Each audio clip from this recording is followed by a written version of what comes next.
Сәлем достар.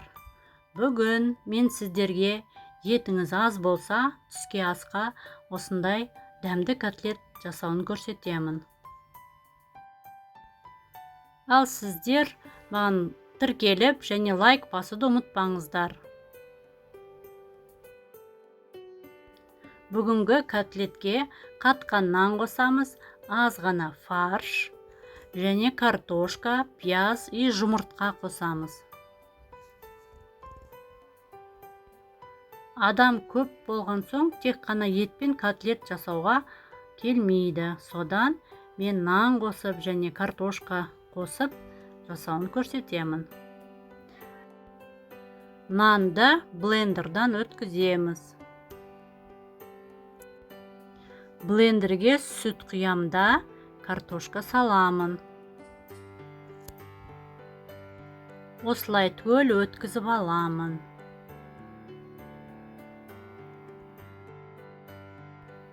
Сүт картошкамен жәнегі фарш, бір жұмыртқа, майдалаған пияз, тұз, бұрыш бәрін қосып араластырамыз. Нанымызды сұйықтығына қарап қосамыз. Сонда фаршымыз 2 есе көбейеді. Осылай жақсылап араластырып аламыз. Қолмен араластырған ыңғайлы. Қолмен араластырып, төл тұзын көріп, бұрышын салып, реттеп жөндеп қойдым. Фаршымыз кәдімгідей көбейді.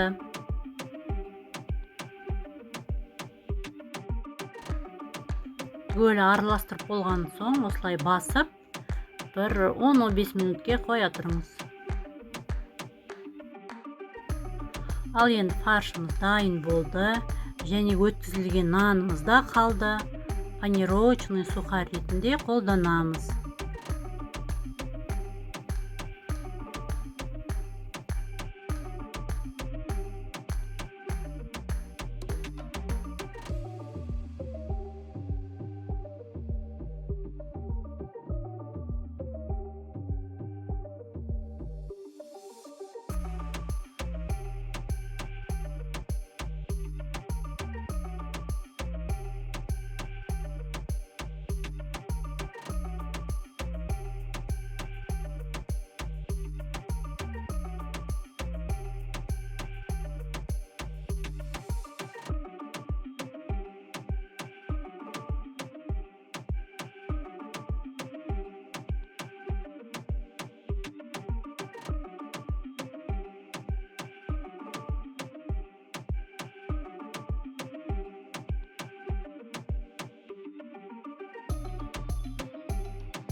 Он 8 штук шықты менде котлет.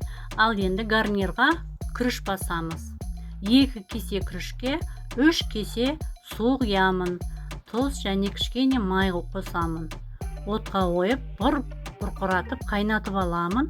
Сосын отты басып, 15-20 минутқа қалдырамын. Күрішіміз дайын болғанша котлетімізді қуыра бастаймыз. Осылай котлетімізді бір тізіп аламыз дағы, қақпағын жауып қоямыз.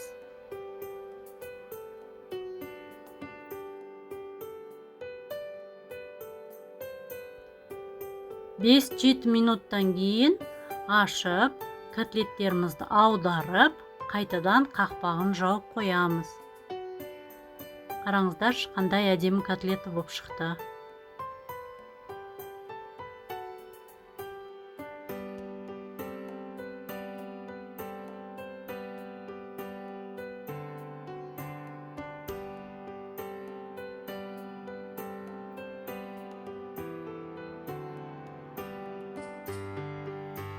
қуырылғаннан кейін котлеттерім сәл кішірейді. Кішкене орын босағанға бір котлет сала салдым.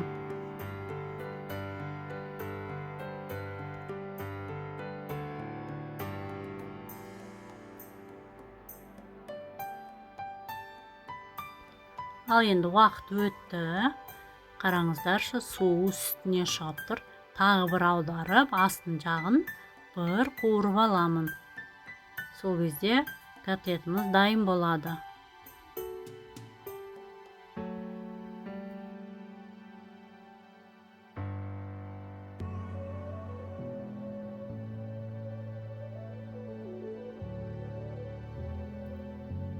Қолдың сүті де пісіп жатыр.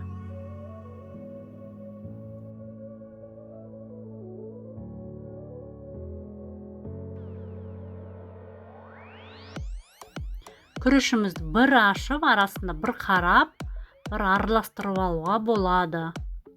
Жақсылап түбіне дейін араластырып, жауып қоямыз да, тағы бір 5-7 минутке сол кезде күрішіміз дайын болады.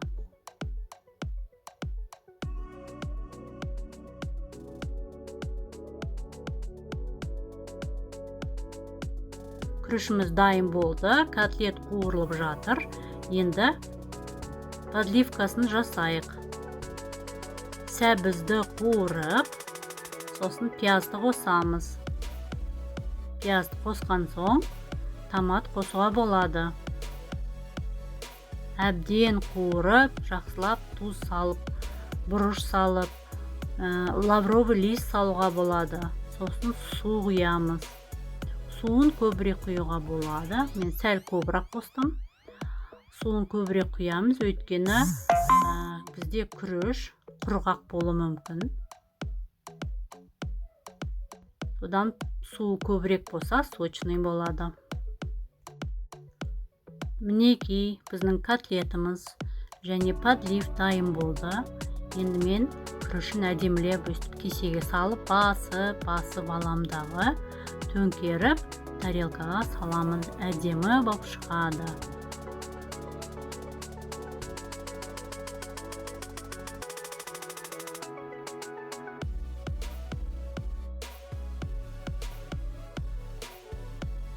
Енді котлетімізді саламыздағы подливті құямыз.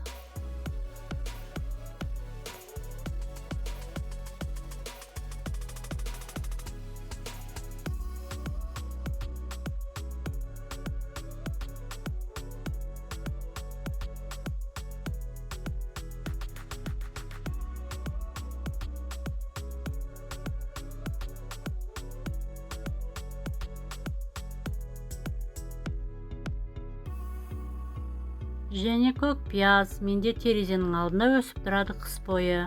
Көк пиязымыз бар, соны турап осылай қосамын.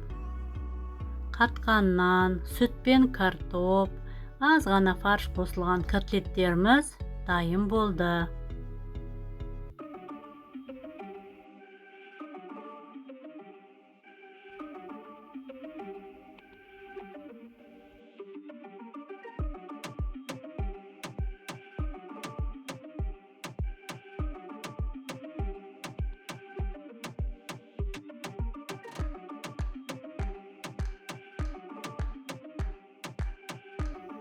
Маған лайк басып, және подписка басуды ұмытпаңыздар. Көргендеріңізге көп-көп рахмет. Аман сау болыңыздар.